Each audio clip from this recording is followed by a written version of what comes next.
जय श्री कृष्णा। भगवान के विश्वास की एक बहुत ही मनमोहक कथा मैं आपको सुना रही हूँ, जो कि बहुत ये सत्य घटना है। एक वृद्ध व्यक्ति के साथ जो घटी, मैं वो कथा आपको सुनाना चाह रही हूँ कि भगवान पर किया हुआ विश्वास कभी भी निष्फल नहीं जाता है। भगवान पर किया हुआ विश्वास कोई भी परिस्थिति हो, कोई भी समय हो, किसी भी प्रकार से टूटता नहीं है। ये मेरा स्वयं का भी अनुभव है और इसी पर मैं आपको एक बहुत ही प्यारी कथा सुना रही हूँ और सत्य घटना है जो। तो हमारे गांव के पास में एक गांव है, वहाँ पर एक बहुत ही गरीब एक वृद्ध व्यक्ति था। तो यानी उसके पास घर में कोई भी काम धंधा नहीं, कोई भी कमाई का साधन नहीं था और वो बहुत ही गरीबी में जीवन यापन करते थे अपना और अपने परिवार का।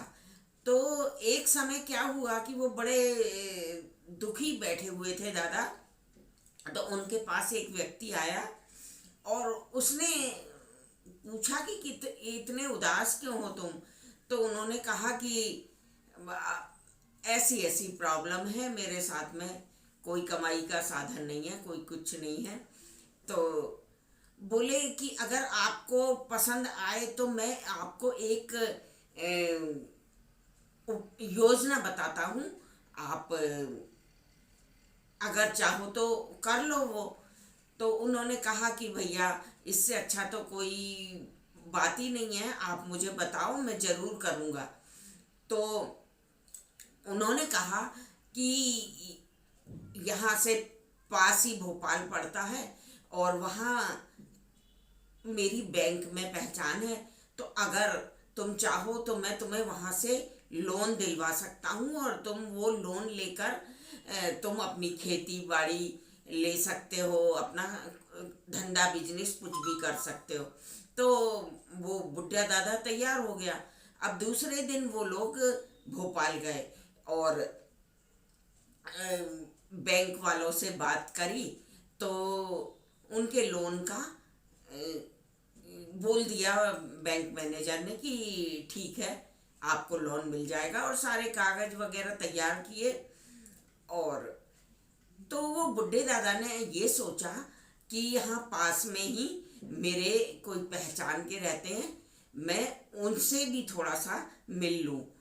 तो वो वहाँ गए और उससे मिले और उसको सारी बातें बताई कि ये मेरी ऐसा ऐसा मैंने बैंक का लोन ले रहा हूँ और उससे मैं थोड़ी बहुत ज़मीन खरीद लूँगा और उससे मेरा रोजी रोटी चल जाया करेगी। तो वो बोला कि ठीक है, बहुत अच्छी बात है। ऐसा बात हुई और वो दादा जो थे अपने गांव चले गए। अब क्या हुआ कि उनको इसके लिए, बैंक के लोन के लिए 2-4 बार भोपाल आना पड़ा। और वो जब भी आते तो वो उस आदमी से जरूर मिलते, उसके घर जाके कि, और सब बताते कि ये ना आज इतना इतना काम हो गया, आज इतना इतना काम हो गया। वो वो भी चाय पानी पिला देता और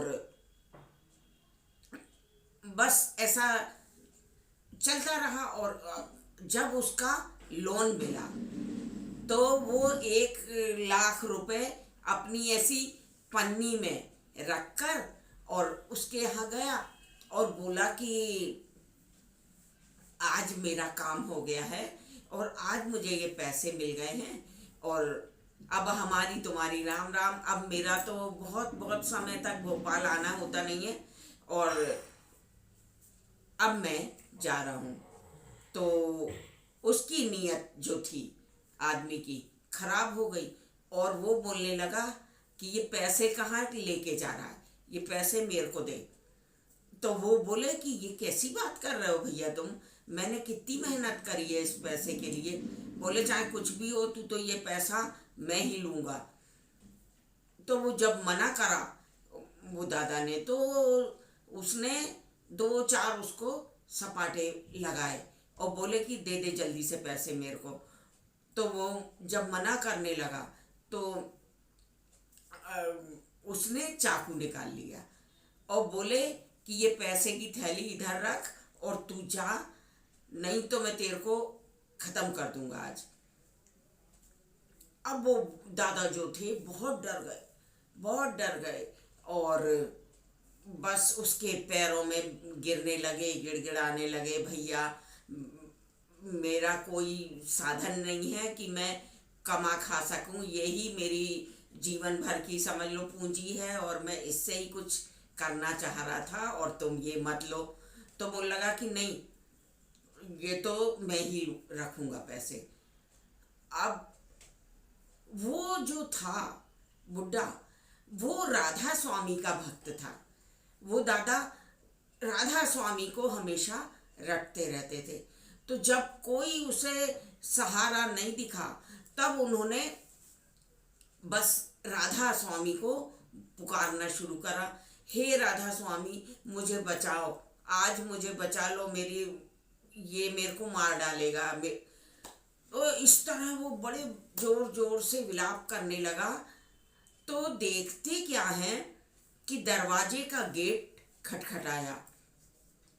गेट खटखटाया तो उसने सोचा, जो उसका दोस्त था उसने ये सोचा कि इस समय पे कौन आ गया, पर उससे बोले कि तू यहीं बैठा रहे चुपचाप और मैं अब भी आ रहा हूँ। जाके देखा तो तीन व्यक्ति दरवाजे पे खड़े और बोले कि क्यों, मनमोहन है क्या? तो वो बोल लगा कौन मनमोहन, मैं किसी मनमोहन को नहीं जानता और कोई नहीं है यहाँ पे। तो उन्होंने बोला कि अरे वो तो यहीं का बोल के गया था, वो बोल के गया था कि वो तुमसे मिलने जाएगा, आज उसका लोन का आखिरी दिन था और लोन मिलने वाला था। पर वो तो इतने में ये इन लोगों की वार्तालाप हुई तो वो बुड्ढे दादा ने सुन लिया और वो अपनी थैली दबा के और भैया तुरंत वहाँ आ गए गेट पे ही और बोले कि हाँ मैं हूँ, मैं यही हूँ और मेरे को चलना है। बोले अरे, वो तीनों आदमी बोलने लगे, अरे तुमने, तुम्हारी लड़की को देखने वाले मेहमान तुम्हारे घर बैठे हैं और तुम यहाँ क्या कर रहे हो, तुम इतना लेट हो गए तो हम तुम्हें बुलाने के लिए आए हैं, लड़की के ससुराल वाले आए हैं और वो तुमसे कुछ बात करना चाह रहे हैं। बोले कि हाँ हाँ मैं चल रहा हूँ और वो अपनी पुटरिया दबा के और उनके साथ में हो लिए। तो वो तीनों बोले, जब रेलवे स्टेशन पहुँचे तो बोले कि ये तुम्हारा टिकट है और तुम इस टिकट से गांव पहुंच जाओ, हम लोगों को थोड़ा सा काम है तो हम वो काम निपटा के कल आएंगे। तो वो बोला कि ठीक है। उन लोगों ने, तीनों ने उसको ट्रेन में बिठा दिया और टिकट दे दिया कि चले जाओ। अब वो जब अपने गांव पहुंचा तो गांव में ओटले पड़ते हैं जहाँ पे वृद्ध लोग बैठे हुए बातें करते रहते हैं और जहाँ पर पंचायत होती है। वहाँ पहुँचा तो वहाँ देखा कि वो तीनों आदमी वहाँ पे बैठे हुए हैं। तो वो जाके और उनके पास बहुत रोने लगा और एकदम पैरों में गिर गया और बोले भैया आज आपने मेरे को बचा लिया, नहीं तो आज तो वो मेरे को ख़त्म ही कर देता। पैसे वैसे तो लेता तो वो तो ठीक है, मगर वो मेरे को जान से भी मार डालता। तो तुमने बड़ा भलाई का काम करा है। वो लोग बड़े आश्चर्य से उसे देखें कि ये क्या बोल रहा है, कहीं पागल तो नहीं हो गया। तो बोले कि भैया तुम कहाँ की बात कर रहे हो, हमें तो कितना समय हो गया, हमने भोपाल देखा ही नहीं है और हम तो कहीं नहीं गए। तो उसके भी आश्चर्य का ठिकाना नहीं रहा और वो बोला। फिर मेरे राधा स्वामी ही आए थे और राधा स्वामी ने आज मेरी जान की रक्षा करी और मेरे प्रभु पर मेरे को अटल विश्वास था कि वो मेरे साथ में कभी भी अनिष्ट नहीं होने देंगे और उन्होंने इस प्रकार मेरी रक्षा करी और उसने सारी कहानी उन लोगों को सुनाई।